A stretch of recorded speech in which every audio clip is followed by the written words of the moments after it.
You're watching or listening to Word in Your Ear. Of course you are, as you're never alone with a show that alights upon everything ever invented in the art of conversation. Whether that's regrettable rock and roll footwear, daft things audiences do, epic stage names, tracks to play at wedding parties, or the outer limits of Elmer Gantry's Velvet Opera. Do leave a like or subscribe by going to patreon.com/Word in Your Ear to discover further delights on offer. And now, get stuck into this.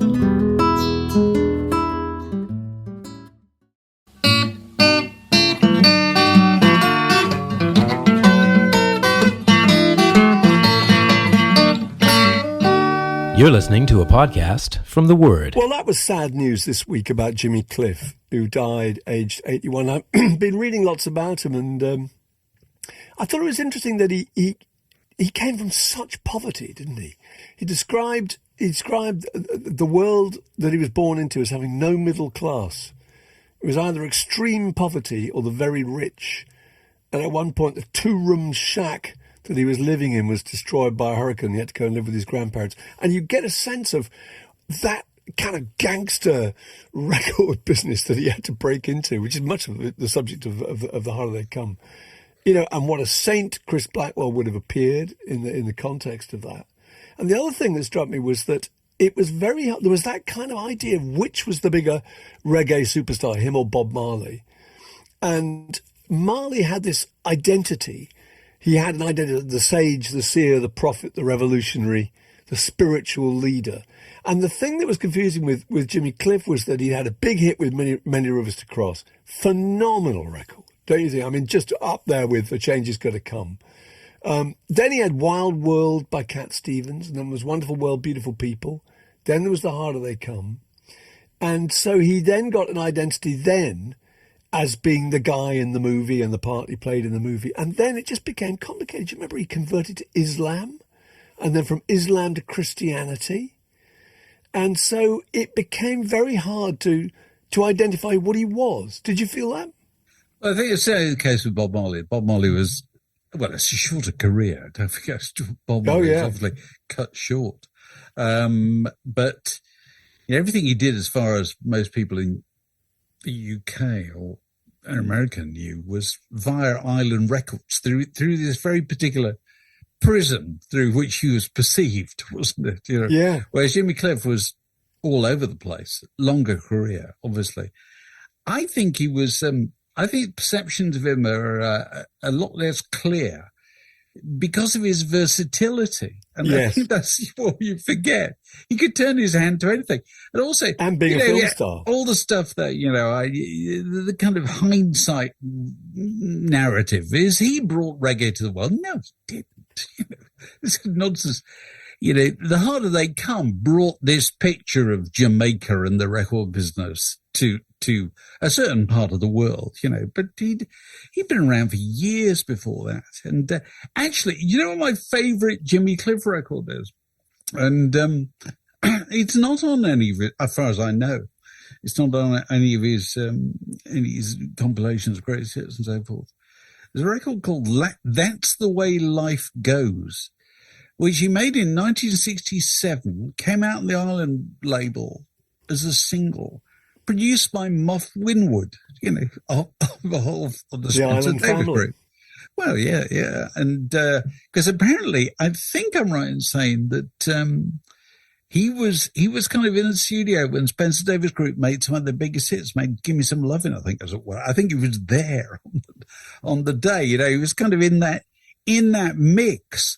And, you know, when he went back to Jamaica to make The Harder They Come, you know, having already done all kinds of things, you know, and as you say, Sitting in Limbo and Many Rivers to Cross and Vietnam, Vietnam, which is reputedly Bob Dylan's favorite protest song. And what's really interesting about Vietnam is I think the first 8 lines of the song are just Vietnam, because very powerful. But also, he just liked the sound of it. You know, he was a pop record genius, you know, rather than, I think it rather reduces him to place him in the kind of right reggae context, because he did far more than that, you know. Oh, no, absolutely. And he could probably had, cases where his range exceeded his grasp, but that's just the nature of the man. And he went off and he went to loads of different record companies, EMI and Warner Brothers, all kinds of people, all of whom sort of tried to reinvent him in one way or another, which sort of doesn't do an artist any favors, really. You know what I mean? You're best off in terms of your perception as a legend, as a ledge. We were talking about this the other day, It kind of helps to do one thing and to be known for one thing. I really agree with that, because if you look at all those contemporaries, the Springsteen, Willie Nelson, Joni Mitchell, Elton John, Bob Dylan, you immediately understand the context of what they do and what they represent and what their identity is. The thing that struck me when Jimmy Cliff died was people just didn't know quite where to place him. No. They didn't know where he fitted in. They remembered him as being that guy who kind of played Glastonbury a couple of times and made some great records and had a fantastic voice, but they couldn't quite position him. And you do need that. It's true.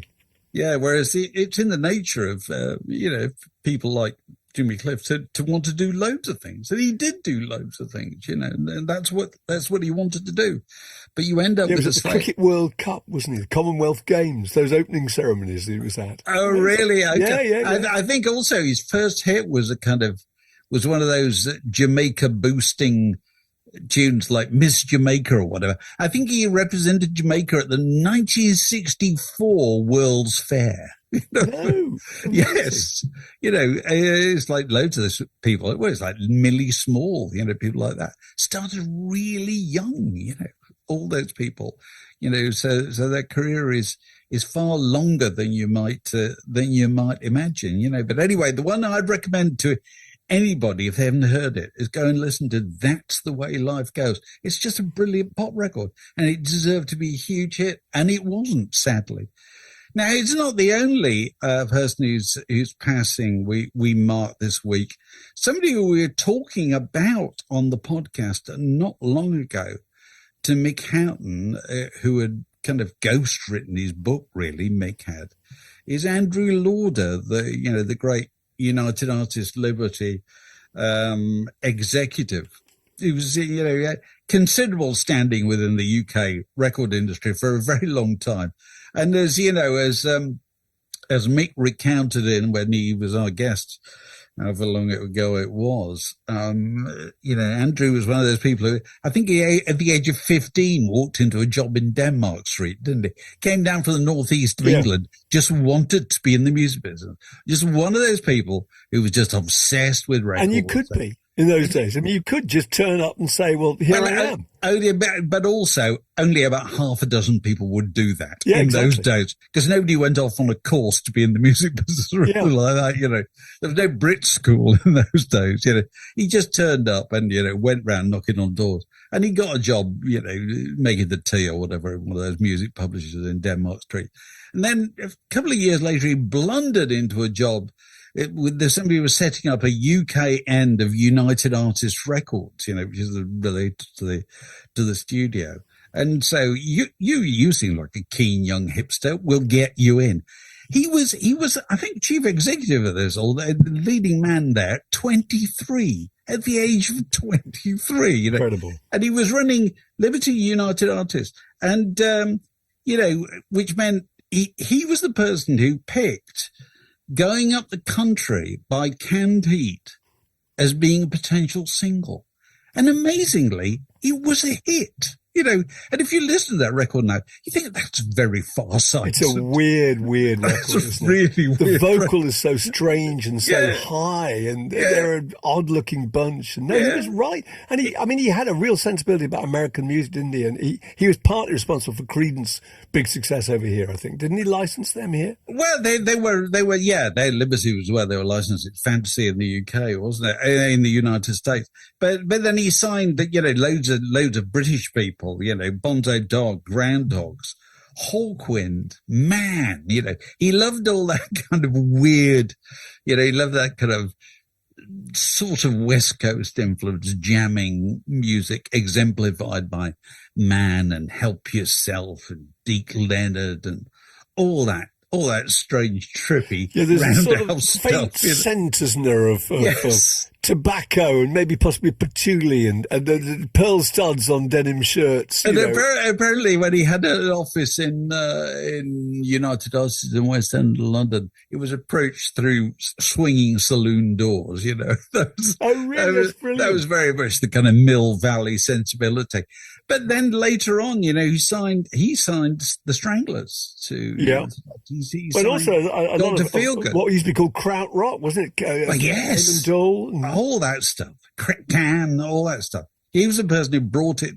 He made it available in Britain. But signed Dr. Feelgood, signed the Buzzcocks. Then he, went off and he was involved. Well, I first really kind of ran into him around the time I got into the music industry, which was around the time of Radar Records, which was a big thing for me. I loved that. And he signed the Pop Group and Betty Bright and Nick Lowe's I Love the Sound of Breaking Glass. Yeah. Jesus of Cool. So, later on involved with Stone Roses and, all kinds of other things, the establishment of Demon Records, all those things. And the other thing I remember very early on, one of the things he did was he was responsible for those fantastic legendary masters compilations on the United Artists label. And, Eddie Cochran, Fats Domino, The Ventures, those kind of people, which was reissues done very well, done expensively, which nobody else did in those days, and he was one of those people, he was just utterly, utterly music led, he was wildly enthused about music, because people think of the record executives as being kind of money men, don't they? Oh, it's nonsense. There's a whole tradition of people, Andrew Oldham and Jeff Travis and Alan McGee, Tony Wadsworth. I mean, there's just people who just were out there. There's people who work in music. People think they know. Fans think they know a lot about music and all the people in the music business know nothing. It's not true. It's fundamentally untrue. You meet people in the music business who really know about music and really care about music. And Andrew Lauder was one of them, so it shouldn't be forgotten. You're tuned to Word in Your Ear, the longest continuous conversation in rock and roll. So last Sunday afternoon, Mark, the grandsons were around. And we ended up watching Toy Story. And so I was sitting there with the grandsons and my son, and I'm looking at Toy Story, I think, wow, this looks contemporary. And I said to him, is that a new Toy Story? Because I know they're making another one, Or is it Toy Story 4 or 3 or 2? He said, no, it's the first one. I said, that's extraordinary. Which was made, in the 90s? Well, I won't say. I looked at it, I thought, this looks so kind of glistening and contemporary in every way. Now, I know it's an animation, so it's not the real world and all that. I said, how old is this? And he said, well, 1995. Well, that is, Mark, count them, 30 top 20 years ago. That's amazing, isn't it? 30 years ago. And I just thought, this is absolutely extraordinary. Now, if you'd looked at, in the year that Toy Story came out, if you'd looked at a 30-year-old animation, let's say Mary Poppins, which is semi-animation, it would have looked 30 years old. Oh, no, it looks clunky. Yeah. Even at the time. Now, here's the point. I know it looks clunky now, but the point is at the time, anything, if you're watching in the 90s and you're watching something from the 80s or the 70s or the 60s, it looked like the 80s, the 70s or the 60s. And what struck me about watching Toy Story is it could have been done at any point in the last 30 years, or it could have been done in 5 years' time. You know what I mean? It hasn't changed at all. And I wondered if that applies to lots of other areas of entertainment, because I know people say that it's quite common to say that, if you listen to a record, made in the last 25 years, it could have been made at any point in the last 25 years. It's as if... that's a really good point, but I wonder when it first became hard to date records by what they sound like. Because if you listen to 60s records, there are certain signatures about 60s records. It's quite dense. All the sound is kind of welded together a lot of the time. There's that kind of symphonic pop element, which is very 60s. 70s, there was the stereo thing. There was the kind of a new sense of kind of dynamics where new instruments weren't there. There was kind of towards the end of synthesizers, syndrums. You hear a syndrum and you immediately know what year that is. 80s, a kind of, this is a generalization, but a very crunchy, compressed sound, very shrill top with the synthesizers. A Jeff Lynne's Travelling Wilburys. Do you know that sound is that's quite easy to date, I think. Trevor Horn, people like that. And in the 90s, there was quite a bit of music that sounded old-fashioned because I think it was a throwback to the 60s because that's what a lot of the music that was being recorded was based on. But at what point, was it just a technological point that people suddenly thought, actually, this could have been recorded yesterday. It was actually recorded in 1998. I don't know what the answer to this is, but as a layman, looking at it, records in the 60s and the 70s and the 80s were made largely involving musicians playing in rooms, being recorded. Well, for about longer than 25 years now, they haven't really. They've been recorded. So you probably had some ambient sound in the box. Yeah. There was a drummer actually playing the drums, all those kind of things. Well, there aren't, but pop records nowadays. If you read that wonderful John Seabrook book, fabulous book, what's it called, the hit, the song machine. Records are, and we took it here. You talk about chart pop. Records are assembled nowadays rather than performed, with teams working on each aspect. Top line writers, and bits move around. You can transport stuff back and forth. You can send it back and forth. It's like actually, it's quite a few years ago now, and this will take you back to the 80s because I was only recollecting this the other day that. In the 80s, Mike Campbell of Tom Petty's band gets a Lynn drum, starts playing with it, comes up with a little bit of a riff, just takes it to Tom Petty. Tom Petty doesn't want it, doesn't fit in with his new record. So he takes it to Don Henley, plays it to Don Henley. Don Henley goes, that's quite good. Mike Campbell goes home, and by the time he's gone home, Don Henley has written a song around that thing. Now, that seems to me the dawning of a new age of making records. I'm sure it's not the only example. That's Boys of Summer. That's a huge hit, But it's the new way of doing things, which is we take this bit, we combine it with this bit, we put them together, And so you get these highly engineered, highly wrought, very dense things that don't sound like rooms anymore. They don't sound like accidents anymore. No. And lots of great pop records were kind of accidents. They don't feel like that anymore. So a lot of this is just the inevitable entry of machines into this thing.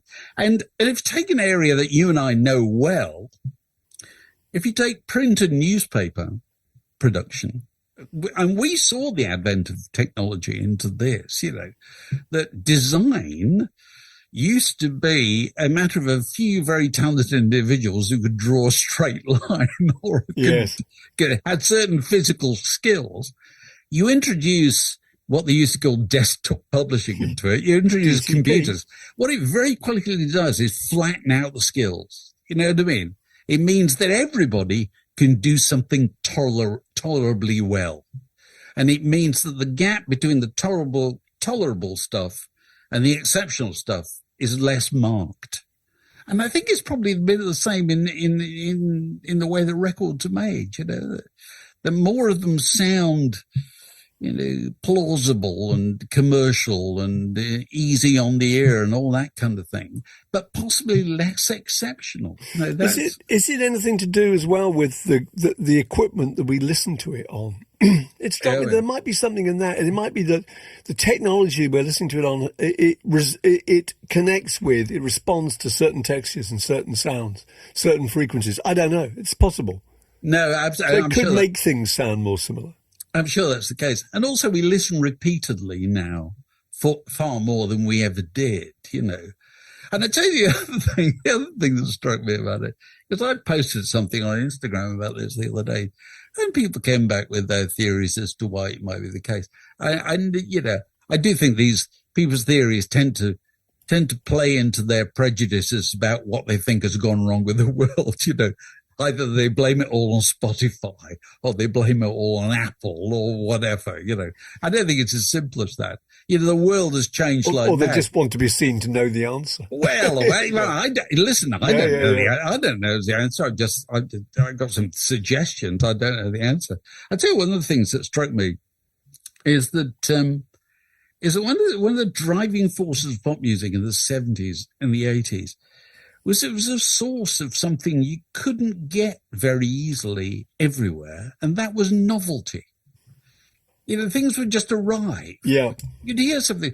You'd hear George McRae's Rock Your Baby or I don't know what.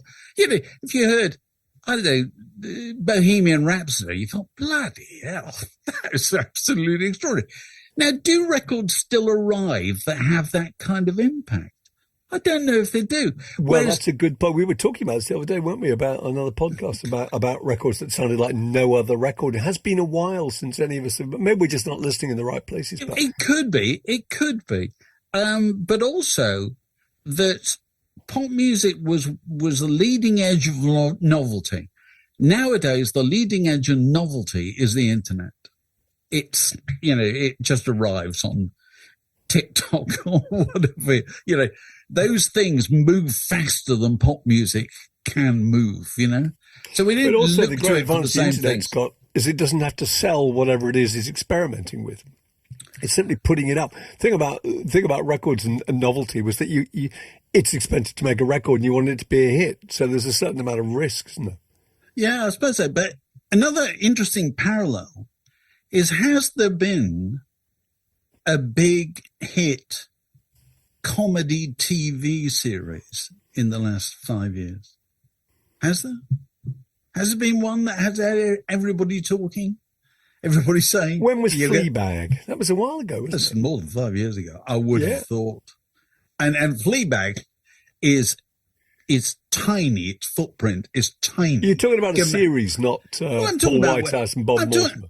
Well, okay, but that's a long time. They've been going a long time. Okay, but I'm talking about things that had an impact, like The Young Ones had an impact, or Faulty Towers or The Office, had an impact, or Loads of Money, or all those kind of things. And those kind of things used to come through television. That's where the new gags came from. Well, they don't anymore, do they? No, I don't think so. They come through the internet, and I think something similar. Someone you were talking the other day about stuck culture, weren't you? The concept of stuck culture was a really interesting. I never heard that before. Yeah, we just repeat things. We get happy with things, and we repeat things. But I suppose it's also related to that kind of. Novelty is driven by, there's a hunger for novelty, but novelty, our appetite for novelty is being, if anything, overfed nowadays, isn't it? There's whatever is going on, it will be chewed over endlessly very, very quickly. It's overfed partly because a part of that novelty is news. Yeah. There's just some sensational development that's happened somewhere, and that's happening literally on the hour, every hour, isn't it? And so you're used to getting that little bump, aren't you? That little hit of excitement, and it's not necessarily just hearing some record or seeing some film or whatever. It's just in the ether, isn't it? Yeah, yeah. So I don't know what the answer is.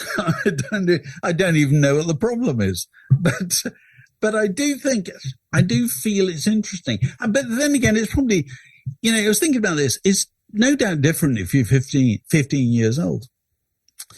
Because if you're 15 years old, your whole life being not that long is kind of marked out in your memory very clearly, isn't it? You know what I mean? Whereas when you're like us, it's not. Over 15. Your teenage years are floodlit, aren't they? You can remember what you did at every stage. Whereas you've a tendency to think about your life post-40 as being all the same. Well, it's not. It's not the same at all. But that's the way you look at it, isn't it? And it doesn't matter to somebody that age at all. It matters to us in a way because we grew up seeing things in chronological order. So we saw it. I can remember when the iPod was invented, and we all noticed that suddenly everything had been separated from the context in which you first heard it. You didn't have to take it out of a cover. You didn't have to take it out of a case.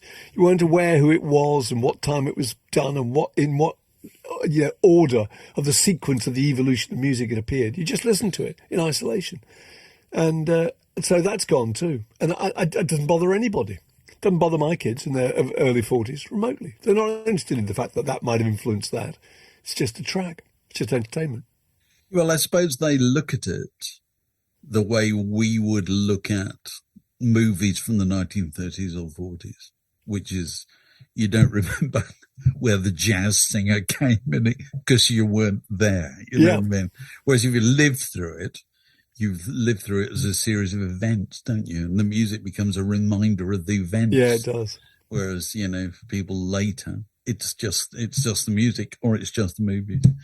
Anyway, we await your suggestions. This is Word in Your Ear.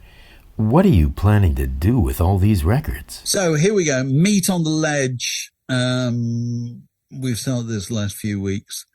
Who is a legend in particular areas, and we decided the qualifying mark of a ledge is that they could, they're still alive, and they could get a kind of proper spotlight at Glastonbury or whatever, either on the main stage or on some Sunday afternoon kind of cult stage.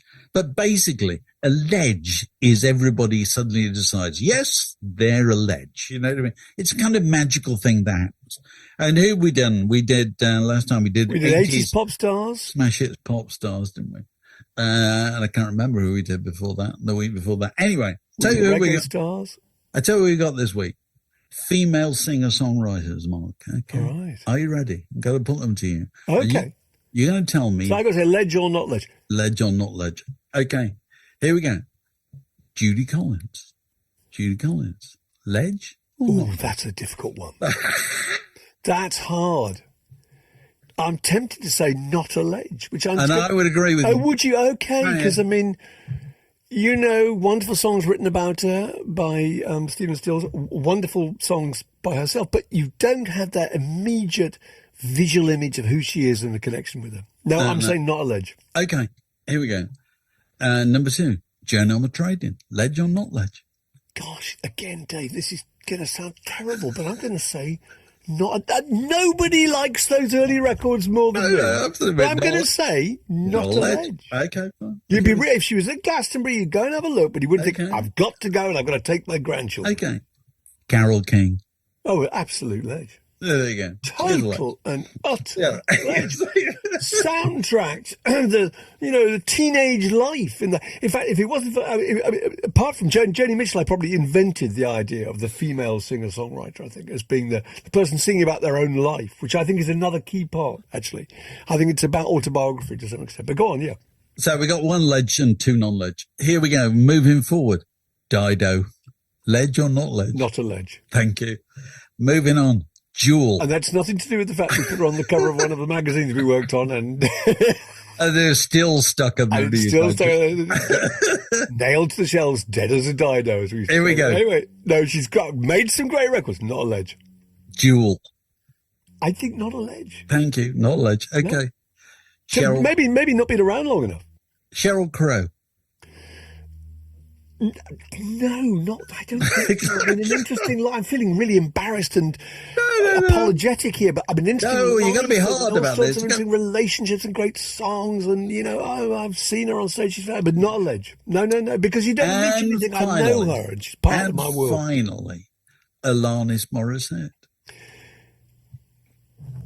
A ledge in that she was so ubiquitous and so successful. And for a particular age group, must be incredibly significant. For me, not a ledge. Not a ledge. Okay. Sorry. So we got 1, haven't we? We got one standing on the ledge corner. There you go, Carole King. Carole King. Very good. Very good. So anyway, we're going to talk about the Beatles Anthology 4, which, and I saw There is one in the TV documentary, which is, I think it's already available, isn't it? It's now out there. Is it on Disney? I don't know. The old anthology TV series, they've fashioned a new episode, which is really about all the things that happened around their getting together for the anthology 30 years ago.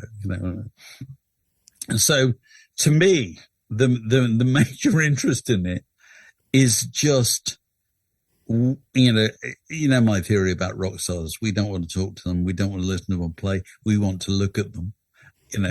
This is a classic case.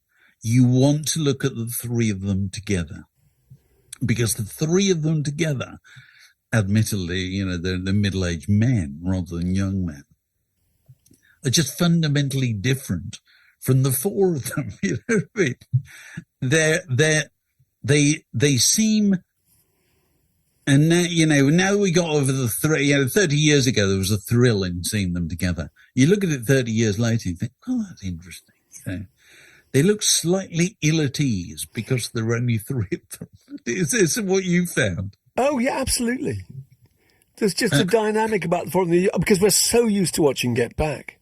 And we're so used to those conversations that very rarely do you get bits in Get Back where there's one of them talking to the other and the other two aren't there. Yeah. It tends to be the moment before they start playing. It's either at the very end of the day, or they're having a break and eating a toast and having their tea in their stripy mugs, or they've just arrived and they go, oh, did you see the telly last night? Oh, George Harrison's in the newspaper, or whatever. It's that repartee which is so phenomenal. And you're right, you can see how all of them inspire the others, and they all have a role. So that's the interesting thing about the three of them is there's nobody can quite occupy the John Lennon role. No, and say something kind of cynical and slightly barbed, but kind of good humoured. That will just it'll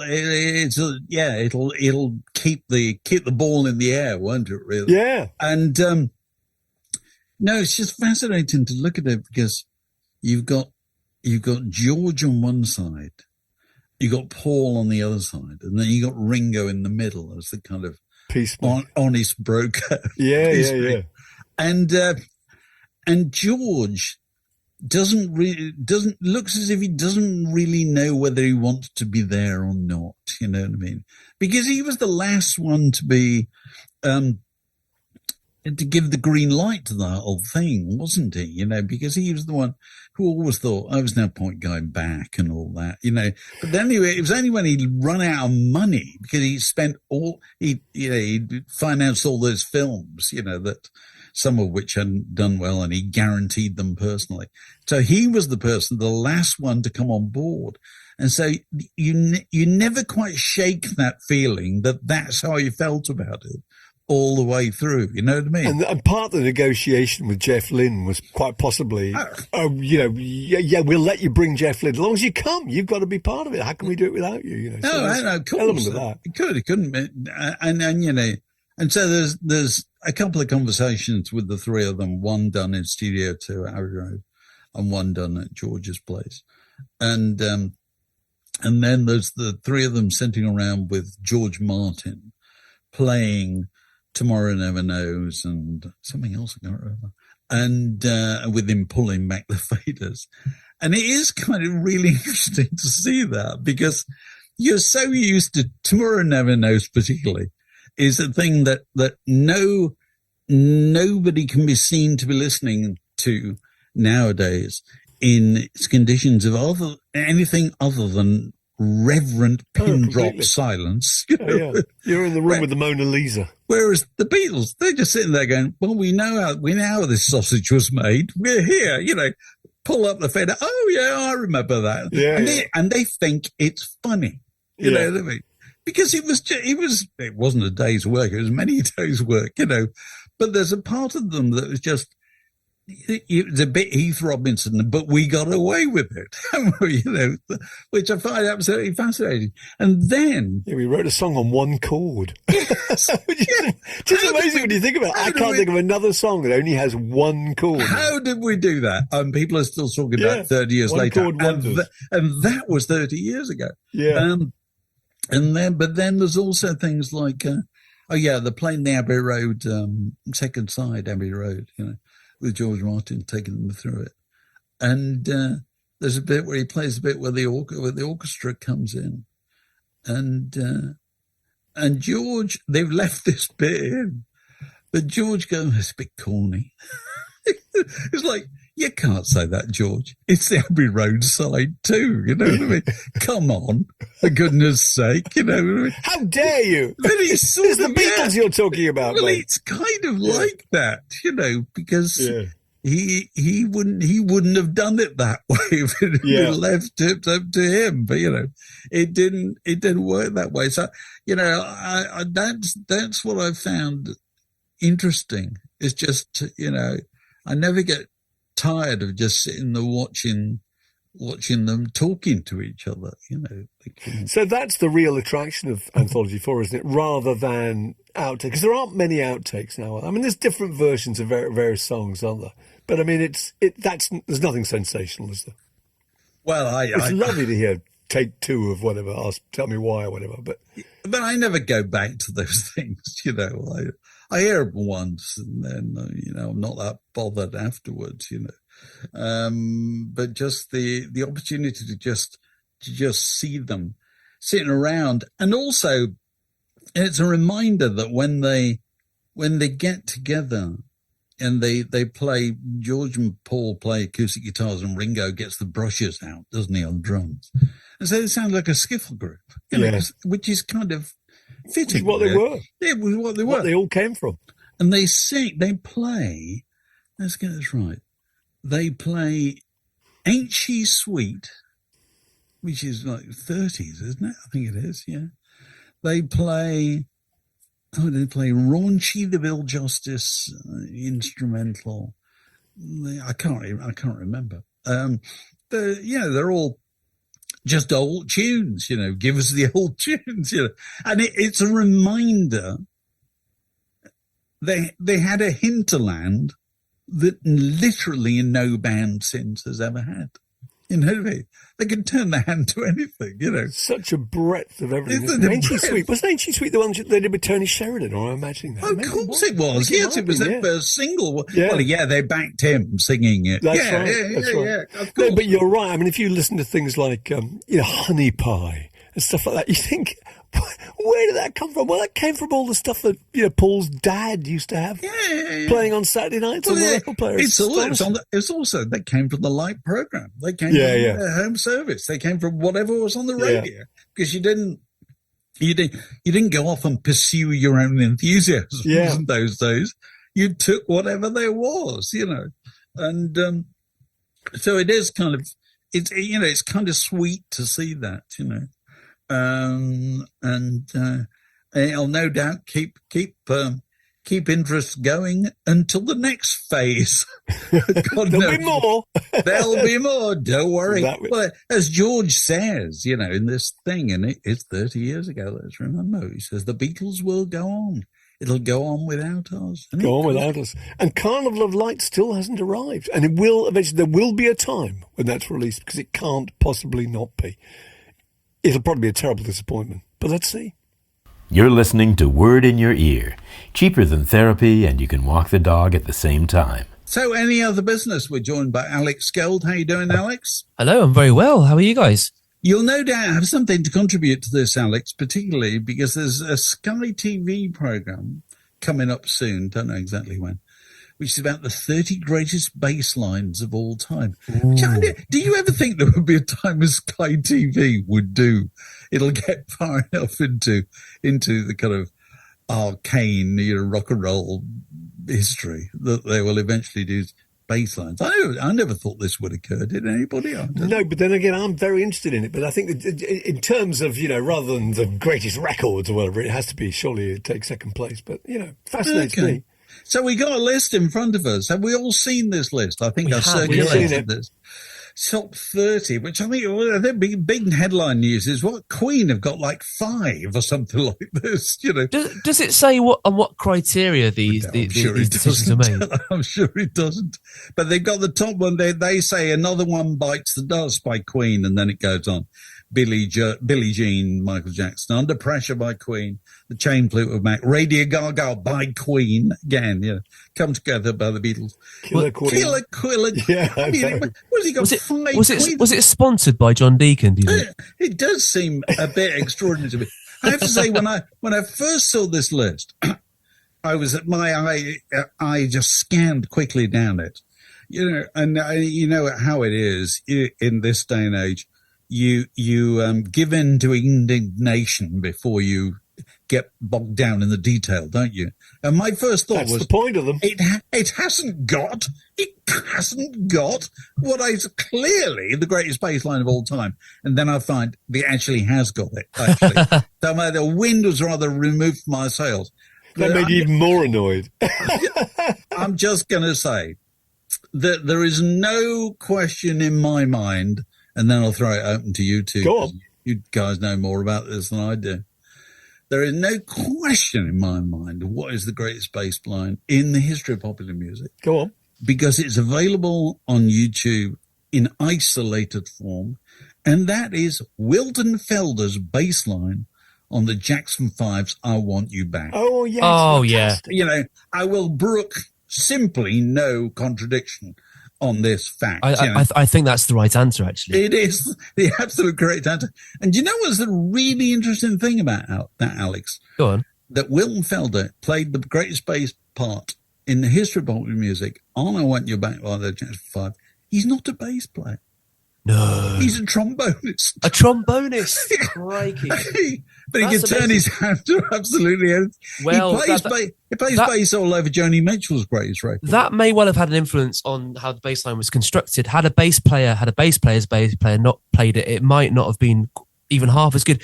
Graham Coxon from Blur is a trumpet player, and his approach to his guitar playing, the reason he plays guitar like no other guitarist plays it, is because he approaches it with the mindset of a trumpet player. And really, I think a lot of times, what is that mindset? I don't know. I'm not a trumpet player, but isn't it also the case, Alex? To interrupt, John Entwistle, French horn. There you go. Yep. He played French horn in the Middlesex Youth Orchestra, didn't he, or something like that? He was clearly pretty good. Yeah, and they say that he occupied the space that a horn section would in the Who, which is kind of what contributed to that dynamic, because in a sense, Keith Moon was the lead vocalist in a way. Pete Townsend was kind of fulfilling the drummer's role, and it was all weirdly backwards. And the reason it all held together was because John Entwistle had that instinctive orchestral, empathy for the music to be able to occupy a space that a bass player wouldn't have known what to do with. All right, that's good. Yeah. So, what do you think of the list, Mark? I thought the list, I think you got to, as Alex was saying, there's no definition of what a great bass. I mean, a lot of these are just riffs, aren't they? Money by the Pink Floyd, Under Pressure, Killer Queen. Those are just riffs. I think there are examples where the bass part has made the song either by adding melody and harmony. That'd be like Something, Come Together, Hey Bulldog, Oh Darling, Penny Lane. There's examples where the bass drives the song. It's the complete foundation. Aston Barrett's Trench Town Rock and Burning and Looting, I think, is amazing.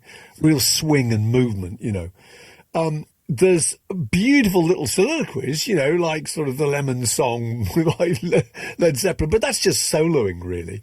There's times when the bass gives it a sound signature, particularly string bass. So Love Cats by The Cure, So What by Miles Davis, Walk on the Wild Side. But I know the best bass line ever, Dave. I think even in the light of your revelation. Oh, no. I do, and I think the best bass line ever is it's simple, it's kind of locomotive, it constantly moves, often on the offbeat, to places you don't expect and to notes that you don't expect. It wrong foots you all the way through. You're being constantly shuffled. It has a little shuffle of its own. I think it's breathtaking. Simple, but really complicated. It is You Can't Hurry Love by the Supremes. Oh, okay. And it's James Jamerson. It will be. It's just amazing. You just don't know where it's going to go. It's beautiful. Did James Jamerson play Rescue Me on tenor bass? No, probably not. Because I'd have chucked that in there. Oh, no, it's good. Wouldn't be wrong about that. No, because good. without that bass line, it's just the chord sequence, isn't it? That really, I think, really propels the song. The one that I think is number 14 on this list is "Good Times." Oh yeah, Chic. And I played that last night when I saw this list, and it's on the first Chic album. And the first Chic album, I think, has got 3 tracks on the first side and 2 on the second, something like that. So consequently, "Good Times," the thing that strikes you, it's really quite long. And the other thing is, he's really playing that, isn't he? Yeah. Absolutely all the way through. They haven't recorded a bit and doubled it. Yeah, they haven't run it through some kind of machine.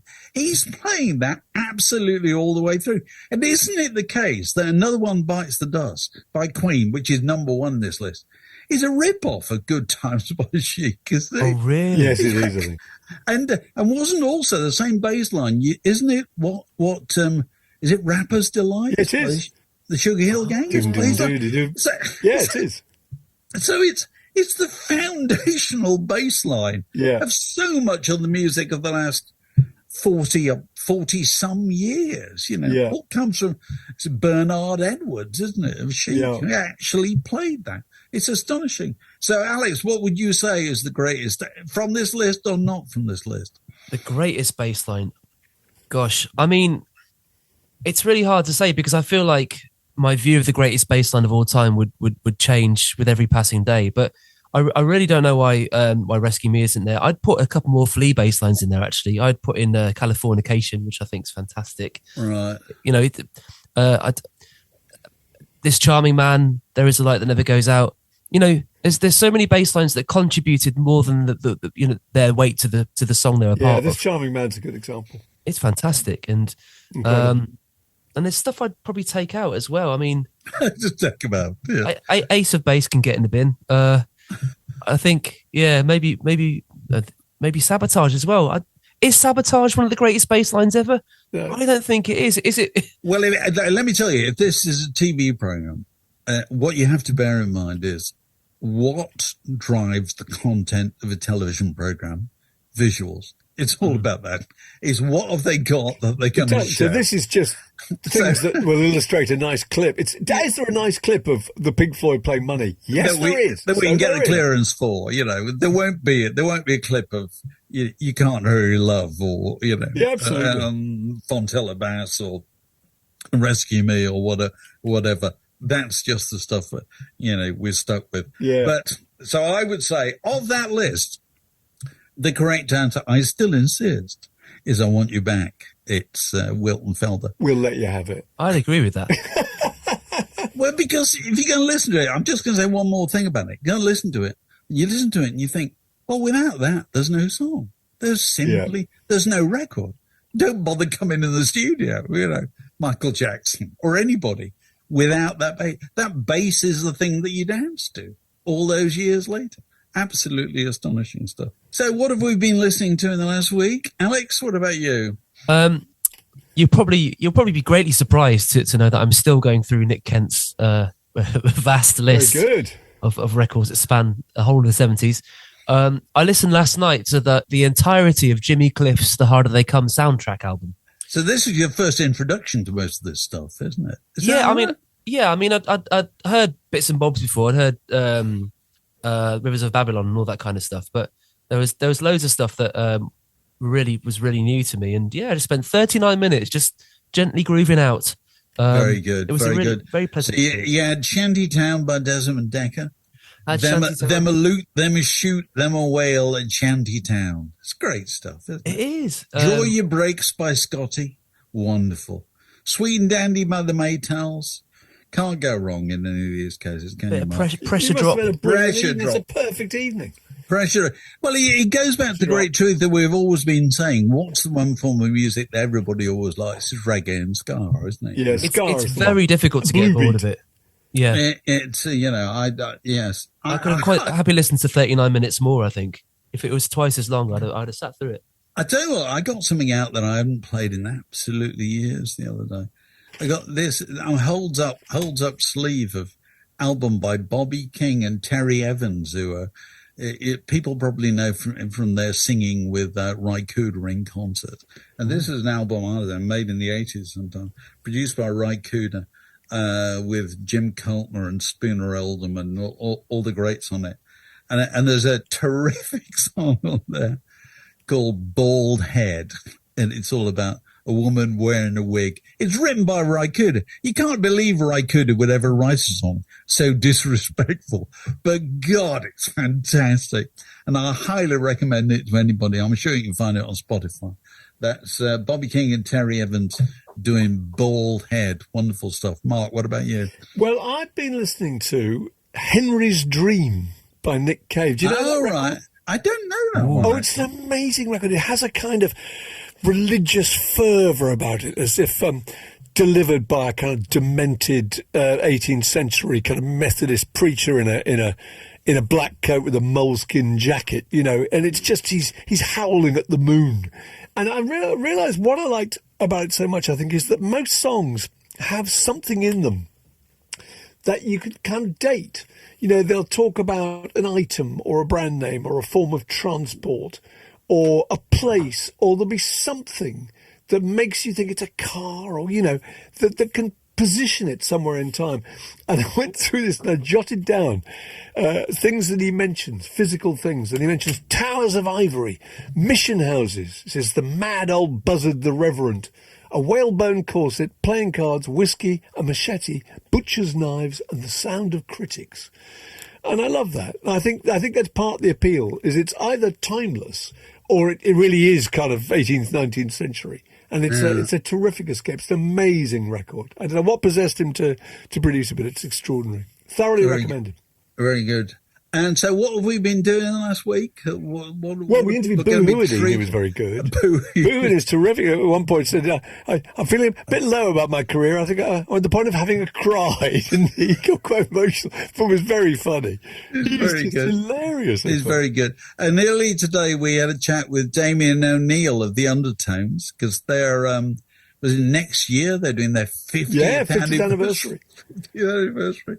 And we're able to reminisce, because I found a feature I'd written about the Undertones on tour in 1979. That's right. Wow. Which is almost pre-war, isn't it? It's absolutely extraordinary, you know. And he was probably about 18 at the time or something like that. He was brilliant. It was so funny talking about the clothes they used to wear, the kind of millet trousers and the parkas, you know, and then he talked about, we were saying, well, you were very, very keen on the idea of not dressing up, you know. He said, well, the thing is about Derry is if you wore anything remotely flash, you know, you get your head kicked in. So there was quite a strong incentive to just go on stage wearing your frightful old anorak, you know. Anyways, he was very good indeed. So that'll be really with you in the next few days. And, you know, that might even have you thinking that you really ought to be doing your part in keeping this particular show on the road by becoming a Patreon supporter. And you're wondering how to do that, aren't you? I know, I can tell you are. Well, don't worry. Get a pencil and paper, write this down. Go to patreon.com. You can remember that, can't you? Actually, why are you getting a pencil? Those of you who are not getting a pencil because you've already signed up to Patreon, make sure you're subscribing to this podcast on whatever platform you're receiving it, and like and leave a comment. Okay, now that's given the person who got the pencil time to get back. Patreon.com. You've done this before. I used to work in a market stall. Patreon.com/word in your ear to find out how you might be joining us in due course, possibly on the occasion of your birthday, to throw a log on the Word in Your Ear fire. And that honour this week is extended to... And now it's time for Word in Your Ear's birthday guest of the week. We're joined by birthday boy Kevin Walsh. Hello, Kevin. Hello, Dave and Mark. How are you guys? Hello, We're very good. You've got a stack body for us. I do. Go on. The stack body today is, I'm going to give you a title, and you're going to tell me whether it is a late period Oasis B-side or a Hieronymus Bosch painting. That's brilliant. Mark Allen's the expert on Hieronymus. Well, I don't know about Bosch. that, but that's superb. Go on. All right. So, number one, The Conjuror. The Conjuror. Right. Conjuror. Okay. Go on. Oasis B-side or Hieronymus Bosch? Oh, so you're going to guess right, okay. Right, Just guess now. Yep. Right, there's got to be Hieronymus Bosch. I was thinking it was Oasis. Okay. Oh, go on. It is Hieronymus Bosch. It is Hieronymus. It's a painting good from work. 1502 depicting a street musician performing cups and balls trick for a crowd. So that is 1502. The next one is The Last Judgment. That's Hieronymus Bosch. Got to be Bosch. That is Bosch as well. You guys are Right, good at this. Yeah, it's famous. This is a triptych created around 1499 that depicts the final day. Yeah, he was That's always fond of that kind of thing. Go on. Next one is Eyeball Tickler. Well, that has to be Oasis. Oh, surely it's Oasis. That is Oasis. That is the B-side for Lila. Yes. Oh, right. And Idler's Dream. That's Hieronymus Bosch. I would have thought That is Bosch. Oasis. That is a okay. B-side for the Hindu Times, released April 2002. Right. The Concert in the Egg. The Concert in the Egg. Well, there is a famous Bosch painting with a huge eggshell. It's Isn't it? got to be Gotta be Bosch, that. then. Bosch. Must be. It is. It is a Bosch painting Yeah. that shows a group of singers in the yolk of an egg, while outside the egg, other figures are engaged in foolish or sinful activities. Sounds more like a Jethro Tull song. Yeah. actually. Carry Us All. God. Oasis. That is Oasis. That is a B-side for Sunday Morning Call. The Wayfarer. Bosch. Bosch. That is Bosch. It's a 1500 painting showing a traveler walking a path, looking back at a menacing group of figures while a growling dog approaches. Brilliant. Two Brilliant work here, Kevin. more to go. Two more to go. The Quiet Ones. Oh. Well, that Oasis. sounds like it might be Oasis because, you know, The Strange Ones by Supergrass. It's the kind of slightly Brit-pop type. Yeah, but Oasis. It is a B-side for The Importance of Being Idle. And then the last one is Cutting the Stone. Ooh. Bosch.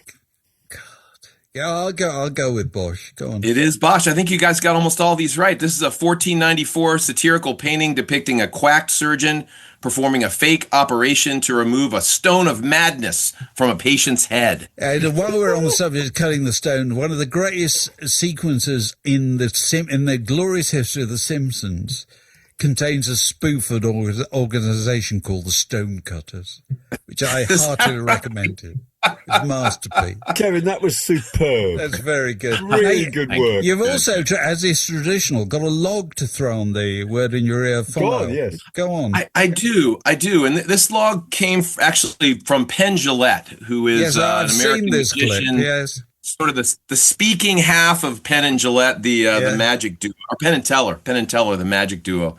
Well, if you search for Springsteen and Dylan and Penn Jillette, a little clip comes up where Penn Jillette is being interviewed and he starts talking about Dylan and he says the thing I love about Dylan is he's a freak. Yeah. And he says Springsteen, he goes, pick another person. Springsteen is a cheerleader. Yeah. And he says, you go to a Springsteen concert for community, camaraderie, feel included, cars and girls, the whole thing. Everybody's Bruce Springsteen. He says there's nothing wrong with that. But Dylan just stands there and says, I'm speaking for me, and maybe this is true for you too. And so he labels Dylan a freak. So essentially what it got me thinking about is who are the cheerleaders, the Springsteen types, and who are the freaks within rock and roll. Ooh, that's a hard one. Yeah. Yeah. Is Nick Cave a freak? Yes, I think he is. I think Nick Cave is a freak. Waits Nick Cave is not looking. Who is that one? Tom Waits, maybe. Tom Waits is on my list. I agree. I would have thought cheerleaders. God. You see, I would go further. I don't think there's anybody like Bruce Springsteen. I don't think there's anybody. And that to me is the most surprising thing about Bruce Springsteen. I agree with the analysis. Cheerleader, yes. Freak, yes. I think the freak's far more common than the cheerleaders, actually. Because the cheerleader sets out to say, his job is to go out in front of 20,000 people and raise them up. That's the job. Yeah. It's like a stand-up comedian, in a sense. You'll know whether it's working or not. He will know whether it's working or not. Bob Dylan not setting out to do that at all. Most rock stars not setting out to do that at all. You know, they're inside themselves most of the time. He's not. Bruce Springsteen is looking at the back of the place, thinking, "Oh, they're standing up.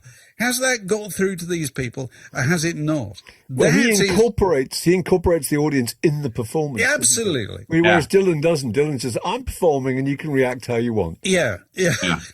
The interesting thing about Bob Dylan in terms of comparison, is he does actually. He's always had periods where he always does the hits kind of thing in an odd way, which has always struck me as one of the weirdest things about him. You know, that he'll do Blowing in the Wind, and you think, who wants that? he thinks he has to do it on some level. I think that proves that there is nobody who has his ear. Because you'd think somebody, one of his managers, somebody in the band would advise him there's no point in doing it, because if they do want Blowing in the Wind, they don't want that version of it. That arrangement. Yeah, that's right. That's why, at the times I've been to see him, I want him to play modern stuff, because the modern stuff sounds most like what is in my head and what is on my records. I don't want Maggie's Farm. Yeah, no, but it's a kind of it's an odd thing. But Bruce Springsteen is. He's a preacher. He's a lift 'em up merchant. You know, that's the job. Bob Dylan, not at all. Because everything he does is kind of on the same level. You never get the impression with Bob Dylan that he's saving himself for later in the show. You know what I mean? There'll be a knockabout comedy spot. Now there'll be a drama. It doesn't feel like that at all. It just starts. And then he finishes. And the most amazing thing, I'm just going to throw in my one observation on Bob Dylan's bizarre stagecraft. Based on I haven't seen him anything like as much as Mark, but I have seen him a few times. And last time I saw him, the whole band at the end, they all gathered at the front of the stage, not putting their arms around each other as most bands do nowadays.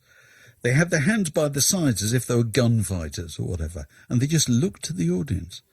And they didn't bow, a minute. Didn't bow or wave. They were just motionless. They just looked to the audience for about a minute, and then at some unseen signal, they all just turned and walked off.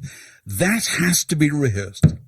That has to be rehearsed. There is no way on God's earth that happens without rehearsal. And it's ordained by him. Definitely. Yeah. It's part of the act. He's decided. So, you know, it's as far from Sting as you can possibly get. He's a cheerleader. You know, Sting is a cheerleader. That's right. We're here to sing along to the chorus of this song and go home with a spring in our step. Yeah. You know what's funny is I saw Dylan in Newark a year or two ago, and the absolute highlight, the pandering highlight of the show, and I can't even tell you what song he was singing. Yeah, it was. He pulled his harmonica out at the very end, and he played about a minute's worth of harmonica solo, and the place went mental, nuts. What's that? It goes mad. The place goes mad because that's the sound. That sound that teleports you back to 1963. Yeah, and he must know that. You know, he must have that's the small cheerleader percentage in Bob Dylan. The weird thing is why I always say Bob Dylan's like China. We can see what he's doing, but we've no idea what he's doing at all, why he's doing it at all. And, he's been on tour in Britain just recently playing the guitar again, hasn't he, Mark? Yeah. Yes, he has, Which we all thought he'd stopped doing. Yeah. And we all had our pat theories. It's arthritis. He can't play it anymore. Well, he started doing it again, you know? Yeah. So if he turned up tomorrow doing something, he just keeps us guessing. You're right. That's real old-fashioned stagecraft. It's like a comedian who thinks, I've always got this joke in my back pocket. If things are going really bad, I can just tell this one-liner about, crime in multi-story car parks. It's wrong on so many levels. Whatever. And immediately everyone's laughing again. Yeah. So he just gets his harmonica out and blows a couple of notes. Yeah. Absolutely. Brings the house down. Right. Kevin, brilliant to talk to you. Thanks very much for throwing that log for consideration and for your stank body. Enjoyed it. Yep. And for your continuing. This is my 5th year too, guys. Very good. 5 years. It's crazy. We'll bake a cake next year. This podcast was brought to you by The Word.